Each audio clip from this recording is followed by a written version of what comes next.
Where are the Chris Hansen predators today? This video will cover exactly what happened to the 6 most notable creeps from Hansen vs. Predator, and we're going to begin by... They should all be in jail, because I'm pretty sure Chris Hansen does work with authorities. Yeah, as you can see here, he's working with authorities. But another thing that should really be addressed, bro, something like the modern Chris Hansen, if he operated today, you know where he would find all the preds on Roblox and on TikTok, bro? Like, to be honest with you, the people on TikTok that are, like, the messages I get on my TikTok, I barely post. And as a guy, I know a lot of people in my class, for example. But when I ask around, they all be getting creepy messages. And I can't lie, it's mostly from men. Like, moving like straight Hisoka. Like, anybody who watches Hunter x Hunter knows what I'm talking about. Moving like Hisoka, bro. People are bare weird. Like, if you actually want to catch preds, go on TikTok. Start posting like you're some guy and still in school. Talking about the math tutor Mike Manzi, who's had his life... Oh my god, this was insane, bro. This was actually one of the first pred catches I watched. ...pretty much ruined as a result of the I'm Chris Hansen, No You're Not episode. We reacted to this exact video. We reacted to it in full. After arriving at the Sting house, Mike bumped into Chris immediately before trying to make the excuse that he was simply making sure that the 13-year-old girl was safe inside her house. After desperately... I'm just playing, bro. Pitbull would never do this. ...attempting to leave, Mike was arrested, taken back to the police station and interrogated for approximately 35 minutes, after which the episode ends with the explanation. Oh yeah, this idiot was talking. His mouth was doing yappa yappa yappa. He said everything. He forgot like all that knowledge. This math motherfucker, he had an equation on his shirt. EM equals MC squared. Bro, absolute idiot. Instantly started talking. No, I want a lawyer. No, nothing. That because Mike's discussion was pretty clean prior to the meetup, he was only sentenced to 3 years probation, meaning that he avoided any time in prison and wasn't registered on any unsavory lists. However, this isn't to say that... What the fuck? Mike's life has been easy ever since the episode went live. In late 2021, a conversation was leaked with one of the show's editors, who explained that the head of security, Ron Knight, was actually Mike Manzi's uncle, and that there is a part that never aired where Manzi is insisting to Knight to let him go because he's known Manzi since birth. This is apparently why Manzi made such an effort to convince the crew to let him leave peacefully, yet his uncle told Manzi the best thing he could do is go through the garage and remain silent, which Manzi obviously didn't do. You know the craziest thing I heard, the craziest statistic? 1 in 3 guys are PDF files. That's what I heard somewhere. I don't know where I heard that statistic from. As a result of the episode, Mike now hates his uncle, which has more than likely led to the decline of Manzi's other family relationships. However, the most interesting thing revealed in the message exchange was that Manzi was an avid watcher of TCAP back in the day, which explains why he recognized Chris Hansen immediately. Mike has since been found on a felony... What? He didn't recognize Chris Hansen? No, he's not. That's not Chris Hansen. No, you're not. No, you're not. Site, as well as on Facebook under a different name, where a Reddit user was able to get this picture, as well as apparently have a conversation with Mike, who stated that he gets recognized very often, and that Mike actually seems like a very chilled out dude. On Chris Hansen's podcast, Chris explained that Mike is no longer working in education. As far as we know. Good, bro. Oh my god. Imagine a teacher being on... Imagine seeing your teacher on a Chris Hansen episode. Like, that's literally what happened. He didn't even go to jail. Like, he was back tutoring kids the next day. Like, that is insane. He is not tutoring or teaching anywhere. Good. He lives with his parents. Which would explain 2 bare minimum. Recently surfaced photos of Mike working in a retail job, representing a pretty significant fall since tutoring for some of Connecticut's wealthiest families. However, Mike still got off lightly in comparison. Bro, this motherfucker looks scary, bro. To John Dupee, who, as a result of his appearance on the show, has now become homeless. John waltzed into the Sting house without saying a word, and was so creepy that simply standing next to him was enough to terrify the... Oh my word, watching this is making me scared. I wonder, bro, you do not get paid enough to be a decoy. Yet she apparently had nothing to worry about, as he stated that he was only there to watch the football. After revealing that John was simultaneously... Yeah, the TV at home doesn't work, so I had to go to this 13-year-old's house. Like, bro, shut the fuck up. Talking to more than one minor, he was arrested, interrogated, and given a notice to appear in court, where he'd be trolled and heckled by the attendees as he pleaded guilty. And the judge actually in the case had to order the crowd to be quiet, to be orderly, because they had figured out who he was and what he was being accused of, what he was pleading guilty to. John Dupee was given an 8-year prison sentence beginning in August 2016, although this certainly... Well, it's just so, this disparity is insane. He got 8 years and the other guy got 3-year probation. Like, I know this guy looks a lot more scary, but I think the law doesn't really operate based on looks. It isn't where the story ends. Only 4 months into his prison term, John's brother and sister were both killed in a car accident, which happened on the very same street where the Sting house was located. Whoa. And in case losing both of his siblings wasn't bad enough, there are unconfirmed anecdotes that John was also disowned by his parents after. What does that even mean? How do you disown a child? How the fuck does that work? What does it even mean? That guy's at least 50, bro. Like, he doesn't give a fuck. His pops and moms disowned him. Like, that doesn't really matter. How do you even disown somebody? The episode went live. He was released from prison on the 24th of July 2018. I mean, it applies ownership. Disowned as if your parents, like, own you. They kind of do, to be honest with you. Serving just 2 years out of his 8-year sentence. Yet after being released, John was... That's that shit I will never understand. You're sentenced to 8 years, good behavior. You're out in 6 months. What the fuck? Are you supposed to serve 8 years, bro? Like, who's passing these laws? Forced to register on a public offender list, which displayed his address as a Connecticut homeless shelter. After 3 years in the shelter, John He's 6 foot, bro. They low-key did him good on that, bro. I'm gonna keep it a buck. was able to move into a group house. Did you guys see Clav's 5 foot? They listed him as 5'11". I'm 6'2", I'm 6'2". Yeah, you're funny, bro. Although in October 2021, only 2 months after moving out of the homeless shelter, John violated his probation in an unspecified way and was sent back to prison for another year and 2 months. Since his release in December 2022, John has been residing in a shelter for recovering addicts. Although John Dupee isn't the only person on this list who's been back to prison, as Joshua Cologne also recently violated his probation. Joshua was the New York plumber who locked the door behind him after entering the Sting house. I wonder if it's ever happened. Like, I know there's 100% security on like site, but these people are insane, bro. Like, I would be so worried they would just lunge at her or something weird like that. Stating that his biggest nightmare was ending up on a Chris Hansen episode. After Josh comes out of the bathroom, Chris is already there waiting for him. Yeah, that's actually peak. They use the same room every time. Am I wrong? Like, it's the same setup every time. Like, if a pred ever walks in and just sees a table in the middle and like a curtain covering 50 people, is he not gonna leave? Is he like not gonna suspect that? I don't understand. Who you are? You know who I am. Yes. It's the same house. It's the same apartment. Like, these preds are actually stupid, man. As a result, Josh is unbelievably honest, laying Shiny ass forehead. God damn. out his intentions immediately. After being taken back to the station, he'd incredibly admit that this Yo, his shit is reflective. Yo, I thought it was the angle. Nah, his shit is like a beacon of hope. wasn't the first time that he'd met up with someone underage, which eventually helped the court to secure a 7-year prison sentence. Bro, like, I honestly don't understand. Like, the moment you get caught for anything, obviously, none of you will be ever caught for some bullshit like this, hopefully. But, like, if you ever get caught for anything, lawyer instantly. Don't say a word, man. Shut your fucking mouth. People don't know when to shut up, bro. Like, actually, just stop talking. After this thing happened, but before... You're gonna thank me, bro. I've saved some of you years off your life. Obviously not for some bullshit like this, but if you get like a DWI or some shit like that, like obviously first line of measure is don't commit any crimes. Second line of measures, keep shut and call a lawyer, bro. Josh went to prison, he was still working as a plumber and would admit to a co-worker that he was very remorseful and would happily take back his crazy Russian ex, then go back to that house with Chris Hansen. On his really bad days, he would talk about how he doesn't want to die alone and that he knows that he'll never have a semblance of a normal life again. Josh was sent to prison a few months later in early 2016 and would serve 3 years out of his 7-year sentence. However, this wouldn't... I know they had fun with this motherfucker in jail. I mean, that skincare routine, like his skin genetics are elite, bro. Like his shit is beautiful. Be the last time that Josh ended up behind bars. In September 2020, approximately 1 year after being released from his first prison stint, if it's another PDF file case, the justice system actually needs to be reformed, bro. Because you guys let him out.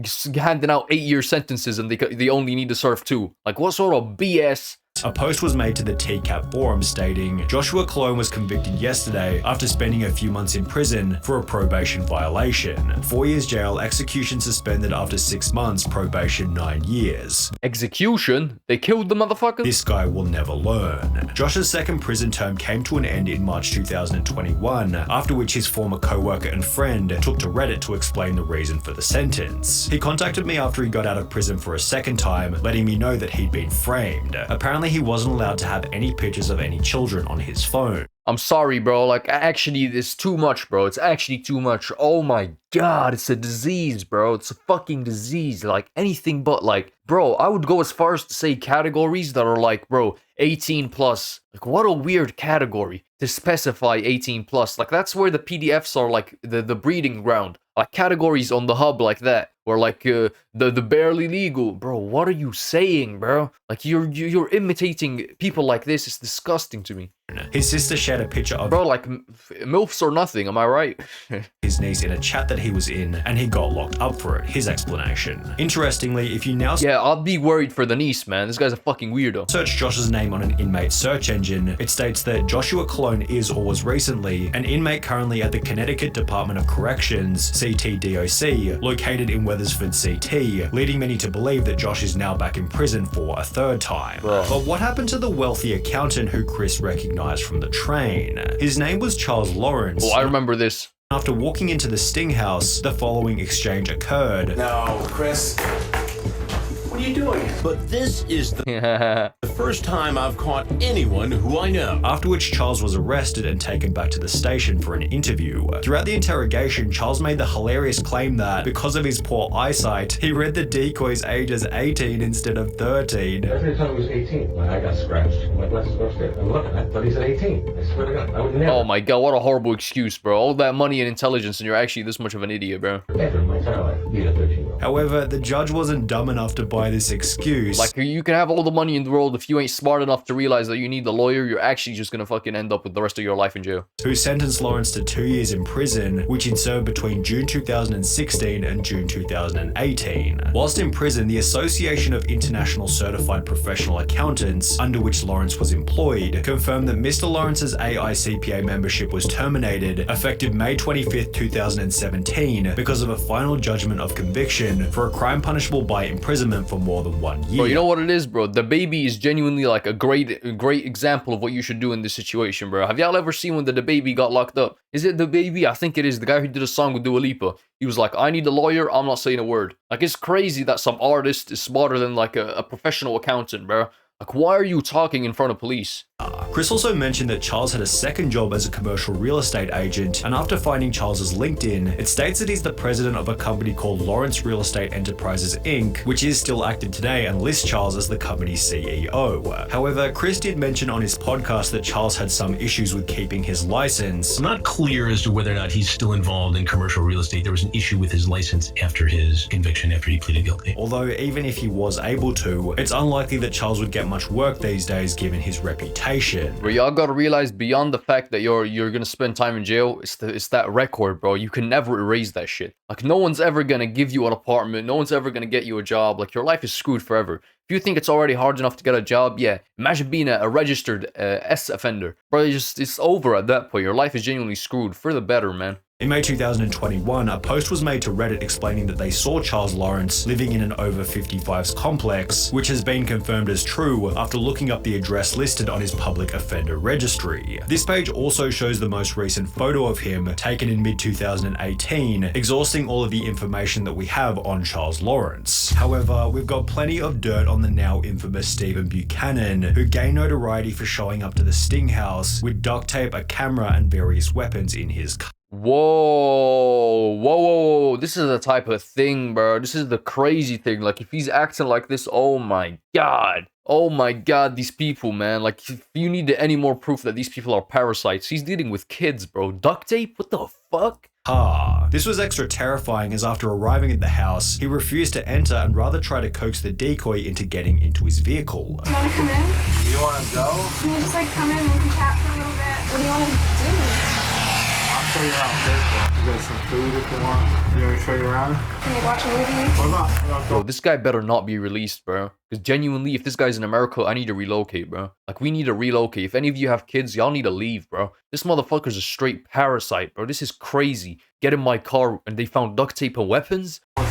After being confronted by Chris, Buchanan tries to blame his depravity on the PTSD he got during his military time in Iraq, although despite this impediment, Buchanan Buddy, in Iraq you were shooting people, not kidnapping little girls. What the fuck? still served 3 years in prison, after which fans of the show began to notice that the story he shared with Chris wasn't entirely accurate. A user by the name of Bud1985 took to Reddit in a post reading, "Stephen Buchanan. This took me a good hour of searching through old pics from Iraq, but I finally found it. I served with this turd." board. Bud continued in the comments by stating, when he was active duty, he was a tank mechanic. And how do I know this? He was my tank's mechanic. He would do maintenance on it in the motor pool every Monday. He never went on a single mission. He never seen a minute of combat. He may have been through some mortar fire, but that's it. It pissed me off so bad when I heard him blame it on PTSD. Because I've seen real PTSD, bro. Like, not in person, but online. Man, they're just tweaking balls, bro. Like, it's genuinely so sad. Like, they were like, oh, we're not enemy combatants. They're acting like they're holding guns, heartbeat. Like, it's insane how you have to be mentally so fucked up to the point where you think you're in an active war zone at home. Like, you've lost the plot, yo. The most recent photo of Stephen Buchanan comes from July 2022, which accompanies a further update from Chris Hansen's podcast. And as far as we can tell, he still lives in Connecticut with his parents. And he's working, driving a large truck. Also explaining, Guys, seriously, you let him go? You let him go? The guy tried kidnapping a 13... Oh my god, I'm actually done, bro. that he was able to have a conversation with Stephen's father. I called the number we had for Stephen Buchanan, and a man picked up, and it actually sounded a little bit like Stephen Buchanan. And I asked for Stephen. Right away, the man said, "Is this Chris Hansen?" And I said, "Yes, it is. This is why you're calling." I said, "I'm calling for Stephen Buchanan." And the father had the tone of a man exasperated with having to deal with the circumstances around his son. He told me that Stephen has moved on with his life, and essentially that he wants to only look forward. And then the senior Buchanan asked that I never call the number again. But while Stephen has done a pretty good job of moving on with his life, this has been significantly more difficult for Jeff Sokol, who became arguably the most notable predator in Chris Hansen history. Oh my god, this guy's the most notable predator? After bringing a pepperoni pizza to the Fairfield Sting House. The iconic episode became etched in YouTube history, as Jeff seemed so relaxed about the confrontation that he was only able to focus on his dinner. I want to know a little bit more about you first. Can I eat first? After Jeff spent 16 minutes demolishing his pizza, he'd offer— Damn, bro, you know, it's like a synonym, I think it's called something like synonym, like where like people in like circles that aren't open, bro, they use pizza and other terms like that to refer to like little children, bro. Like, they use terms like pizza, for example. So, like, it's kind of ironic. Is he, like, doing this on purpose? Is he trying to send some sort of message? Like, for example, groups that be trying to, like, sell weird shit like this or, like, promote weird shit like this, bro, they be using, like, pizza because, obviously, they're trying to be discreet. It's disgusting, yo. Chris a slice on the way out. You can take your pizza if you like. You want a slice? I'm good, thank you. And even after being taken back to the station, Jeff maintained the attitude that he hadn't done anything wrong, according to a source who was at the station with him. He kept his cool. He was pretty confident that he was going to be able to get out of this, be able to get a good lawyer and really take care of his case. While Jeff seemed to be fair, we saw a guy get 3 years probation and some guy get 8 years and only serve 2. He's probably going to be just fine, man. We don't take this seriously. Confident that he wouldn't receive any charges, this didn't alter his reality, as after going through 3 different lawyers, he'd be sentenced to 2.5 years in prison beginning on the 27th of May 2017. And he served 5 days. Whilst locked up, the Jeff Sokol episode became so popular that fans of the show tracked down the restaurant from which the pizza had been ordered and began to visit the restaurant asking for the exact same pizza that Jeff had gotten. The restaurant has since had hundreds of positive reviews, many of which subtly referencing the Jeff Sokol incident, and according to an email sent to us by a fan, the restaurant had to eventually ask people to stop asking for the Sokol special, although there doesn't actually seem to be any evidence for this claim. Nah, it's just marketing. That's ironic though. For example, for porn stars, bro, they use the, like, for example, a lot of people be visiting the stores to the point where they're visiting, you know, the people they bring in, oh, I'm gonna call a friend that specializes in guns or whatever, to the point where they're going to the stores of the specialists. Like, that's how much of an influence TV shows have. Like, it's kind of crazy. A lot of people, like, you don't understand how big of an impact on the culture things like this have. Time Jeff was released from prison in June 2019, his appearance on the show had racked up a view count in the tens of millions, leading Jeff to try and change his name legally to Sonny Derek Porter. Sokol actually... Hold on, you can pick your name and you choose Sonny Derek Porter. Like, I understand people are lucky you're born with it, like your parents pick it for you, so I'm not gonna clown you. But you deserve to be clowned, bro. You picked this name. What the fuck do you mean Sonny Derek Porter? Hey, this guy's actually not thinking straight, bro. Went to court and petitioned to change his name to Sonny... Bro, I would change my name to like Optimus the Third Prime or some goofy shit, bro.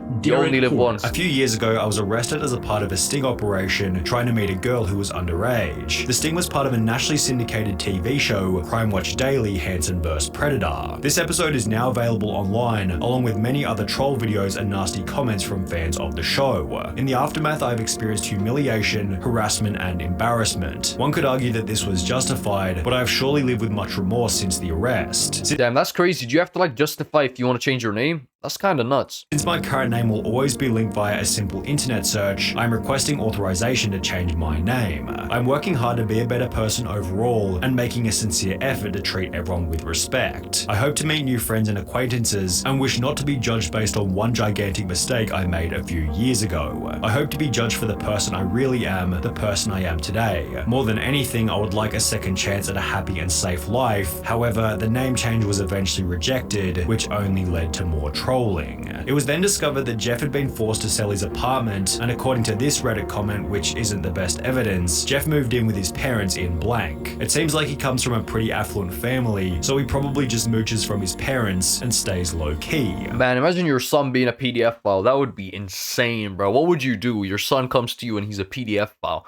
Oh, Dad, I got caught on Chris Hansen. Now I have to come over to your house because I was forced to sell my apartment. Bro, would I take him back, bro? Like, I don't know. That's going to be... I hope I never put in that position, bro. But what would you guys do if your son did some bullshit like that? Or daughter, bro, because it goes both ways. That's insane. The most recent photo of him comes from early 2021, which unfortunately marks the final piece of information we have on Jeff Sokol, because despite being one of the show's most notable people, he certainly kept one of the lowest profiles. Hey, I mean, I guess, bro, like, what a YouTube video, man. If you enjoyed, subscribe. See you.